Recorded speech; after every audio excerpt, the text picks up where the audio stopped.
And we are back. Well, I just finished doing that video on the information that we kind of know, things I found on the internet, click about 2K22 as they're taking that whole 2-year off and they're getting ready to come out at the end of the year, you know, their same time probably on 2021. I did that video and I was like, you know what, let me do a video while I'm thinking about it of, I don't know, things that I would like in the next WWE 2K game. And some of this stuff will transfer off into other wrestling games, so you can kind of take away that title and put any other wrestling game that's coming up title, and then it probably would go the same, who knows. But before I do that, to the cool cats, and that's what I'm calling them, the ones who are hitting the subscription button, subscribing, you know, whatever that's called, hitting the notification, ringing the bell, ring-a-ling-a-ling, thank you very much for being a cool cat. If you don't know how to be a cool cat, you just do as I just said. It was just, hey, hit the subscribe button, and that's how you let the squirrels that are running, you know, what we call YouTube, they tell other squirrels that tell other squirrels that eventually tell you or tell a friend of yours, hey, check this video out. All right, it's not really a video, it's more of a podcast. Moving on. All right, so WWE 2K22, again, just brief background, I've owned every one of them that's come out, and they've had some really good ones, and they've had some 2021s and 2020s where it would seem it's really bad, or so bad that it never existed. So what I can think of off the top of my head for their redemption story is one, right? Let's start with stories. If the storyline, I can't think of anything off the top of my head, so maybe in the comments you can put it. You could do a showcase of awesome redemption stories. So yeah, that would fit. Like, redemption stories would be like, hey, listen, this wrestler is coming back and you're reliving some awesome moments where someone, again, they could have had an injury, they could have had some off the field, but out of the ring issues, and they bounced back, or they came from another promotion and they bounced back. I think that'd be cool because it would fit into what 2K is basically setting themselves up for. I feel like everybody who's running press on this is going to talk about it being a redemption story one way or the other, whether successful or not. The other thing that I could think of on the top of my head would be music. Like I said in the previous video, how do you do the music? I don't know legally how you do it, but I like to think that you own the rights to all the old music that you've ever had. I don't know if I'm dating myself. The CDs, it was almost like Now Wrestling Music Volume 3. And it, like, there was, you know, DX theme songs, like whoever was the top was the cover of it. Or, you know, John Cena, Thugonomics, you would have a CD for stuff like that. There's tons of music I believe they own the rights to. And if somebody happened to come out to the Prototype, you know, music from back in the day, if you know who the Prototype is, go ahead and type it in the comments, because you're a cool cat. How do you become a cool cat? You hit the subscribe button.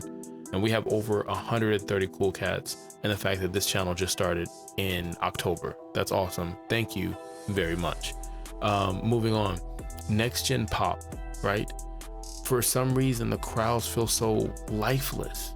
Now I get it, and you know, this is a perfect time in this game, 22, for them to do arenas with no crowds. Do the option where you take out crowds and you put in those televisions that you're seeing, and in those televisions you just have regular NPC characters, you know, cheering or doing whatever. Or maybe you go the extra mile and you put actual fans, devs, testers, people in the community who create, you know, things for the community, and you take them and say, hey, look, we want to put you in the game. This is our way to say thank you. Maybe do something like that. I don't know. I'm just saying the crowds don't really have a pop. Like, when it doesn't feel authentic when you're coming to the ring, and that's also a mixture of the sound as well. They just feel lifeless. So maybe give them that next gen look, and it doesn't mean necessarily this is a next gen only feature or done for the systems. I mean, just to look at it and say, look, we need to re-look at how crowds are done. I can't remember the name. There's a gentleman by the name of Viking Gaming or something like that. I just found him through I tell you guys all the time, the squirrels that run YouTube, and they tell other squirrels to tell other squirrels to tell you to check out this channel. Well, some squirrel told me, it popped up on my timeline, check this out, and I looked, and awesome content. Go check that out. I don't know that person from anything, but awesome content. He did a video talking about some of the features he would also add to 2K. I gotta go check that out again, actually. And he said something like the crowd would would be more impactful if the person was a heel or a face or did a move that would go with those things. It was something along the lines how he made the crowd an intricate part of how a match would transpire in the ring. And I think that's awesome. That'd be awesome. Book it, do it. Back to stories play like RPGs. Like, maybe I'm just wrong on this. When you play a WWE game, especially the last 10 or 15 years, especially if it has a creative player feature, once you create a wrestler, you're doing an RPG. Am I not correct? You want to live your way if you were a wrestler. Okay, I'm thinking about the days of SmackDown on PlayStation, SmackDown versus Raw. Like, that's what you want to do. You want choices to matter. You want you to control your own destiny. You don't want to be in a cafeteria trying to figure out what your life is going to be. You know what I'm talking about. So I think it'd be okay, I guess, if there's a script story that they've worked on with the director and the producer, and they got a really good story, but it needs to line up to the fact that you want choices, you want your own destiny.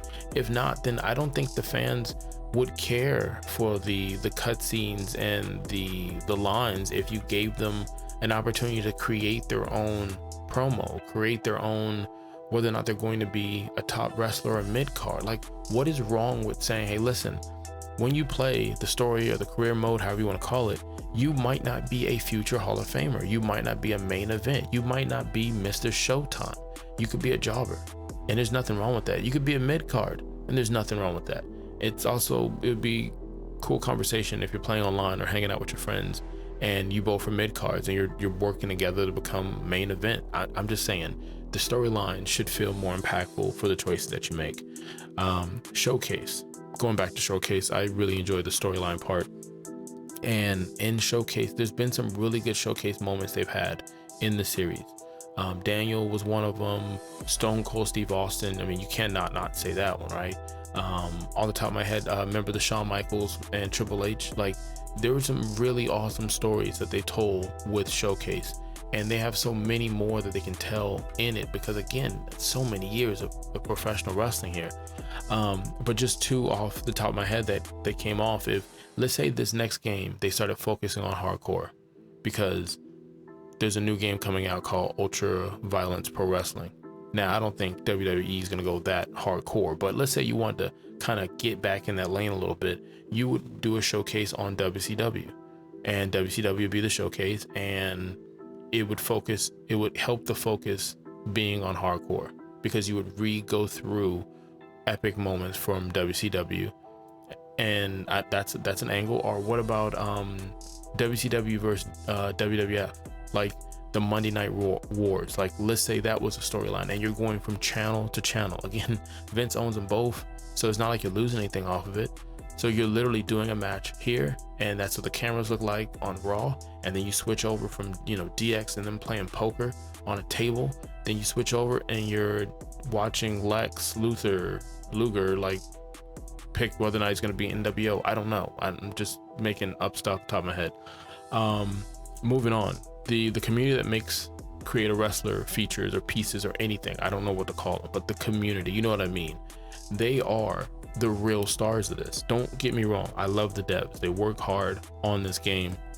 It's not easy making a video game or getting it to see the light of day. What I mean is, you know that when you go in that community and you're looking for a certain wrestler, Mr. Perfect or whoever, you're able to get somebody who's going to put in detail for the hair, the movesets, everything in between.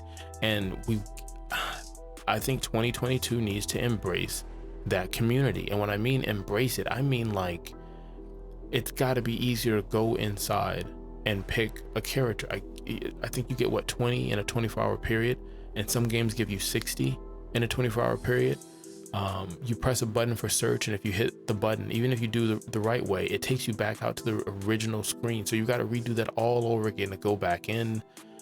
You should be able to, like, I don't know, have a list of designers or people who are creators and say, look, here's my list. And every time they come up with a new anything, you get a little notification to go check them out. Just something that makes it easier for us to consume what that community has. And then the other angle is make it where it's easier for them. Like, I don't know anything about creating a character or any element of that. Are we talking as if I'm the devs. Are we talking to that community that creates this and say, what do you guys need? You guys what? You guys need to create a promo? You guys want to create a story back? What is it that you guys need to create that will give us more in-game year-round content while we do what we do? And I think that's what we need to do. That's big almost in any game, the creative community.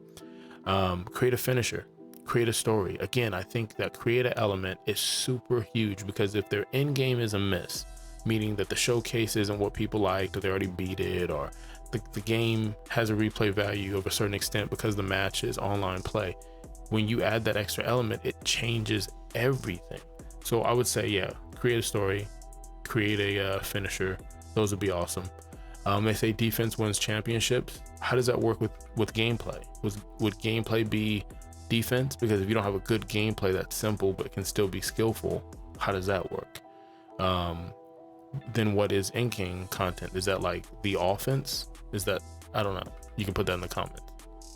Yeah, go ahead and put in the comments 3 things that you're looking for you to even remotely be interested in 2K22. Like any 3 things that you can think of. For me, off the top of my head, I want to go into the conversation of story mode. Like, it has to be something where I'm constantly playing, I'm working on it. It's almost like a universal mode, but it's continuing to go, but I'm controlling my destiny, you know?